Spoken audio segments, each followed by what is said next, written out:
1920 में अचानक भारत की तमाम मस्जिदों में दो पुस्तकें वितरित की जाने लगी। एक पुस्तक का नाम था कृष्ण तेरी गीता जलानी पड़ेगी और दूसरी पुस्तक का नाम था 19वीं सदी का लंपट महर्षि।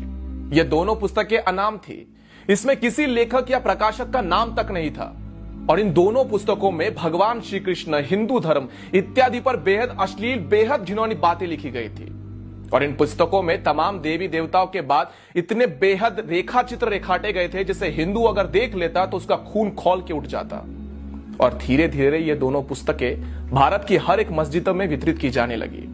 यह बात जब गांधी तक पहुंची तो गांधी ने इसे अभिव्यक्ति की स्वतंत्रता बताकर गौण कर दिया और कहा कि भारत में सबको अपने अपने विचार रखने का, अपने अपनी बातों को रखने का पूर्ण अधिकार है।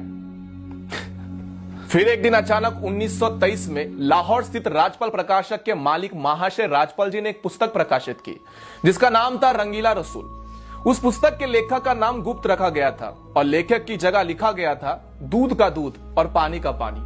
हालांकि उस पुस्तक में असली लेखक पंडित चंपूपति थे जो इस्लाम के जाने माने विद्वान थे और सबसे अच्छी बात यह थी कि उस पुस्तक में कोई भी झूठ नहीं था बल्कि तमाम सबूतों के साथ बाकायदा आयत नंबर, हदीस नंबर इत्यादि देकर कई बातें लिखी गई थी। 1.5 वर्षों तक रंगीला रसूल बिकता रहा पूरे भारत में, कहीं कोई बवाल नहीं हुआ। लेकिन एक दिन अचानक 24 मई 1924 को गांधी ने अपने समाचार पत्र यंग इंडिया में एक लंबा चौड़ा लेख लिखकर रंगीला रसूल पुस्तक की खूब निंदा करी और अंत में 3 पंक्तियां ऐसी लिखी: मुसलमानों को स्वयं ऐसी पुस्तक लिखने वालों को सजा देनी चाहिए। गांधी का यह लेख पढ़कर पूरे भारत के मुसलमान अचानक से भड़क गए और राजपाल प्रकाशक के मालिक महाशय राजपाल जी के ऊपर केवल 3 वर्षों में 5 बार हमले हुए। लेकिन गांधी ने एक बार भी हमले की निंदा नहीं की थी। मजे की बात यह है कि कुछ मुस्लिम विद्वानों ने उस पुस्तक रंगीला रसूल का मामला लाहौर उच्च न्यायालय यानी कि हाईकोर्ट में दायर किया।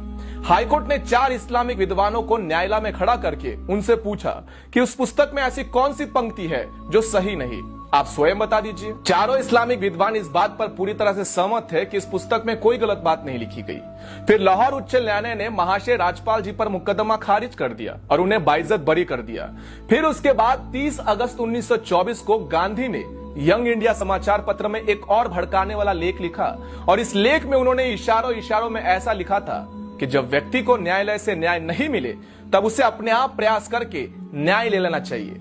उसके बाद महाशय राजपाल जी के ऊपर 2 बार और हमले का प्रयास हुआ और अंत में 6 अप्रैल 1929 का हमला जानलेवा साबित हुआ जिसमें मोहम्मद इल्म दिन नामक एक युवक ने गदा से महाशय राजपाल जी के ऊपर कई बार वार किए जिनसे उनकी मौत हो गई थी। जिस दिन उनकी हत्या हुई उसके 4 दिन बाद गांधी लाहौर में थे, लेकिन गांधी महाशय राजपाल जी के घर पर शोक प्रकट करने नहीं गए और ना ही अपने किसी संपादकीय में महाशय राजपाल जी की हत्या की निंदा की।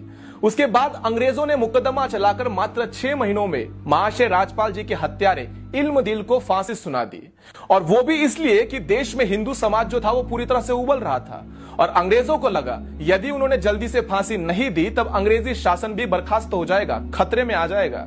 उसके बाद 4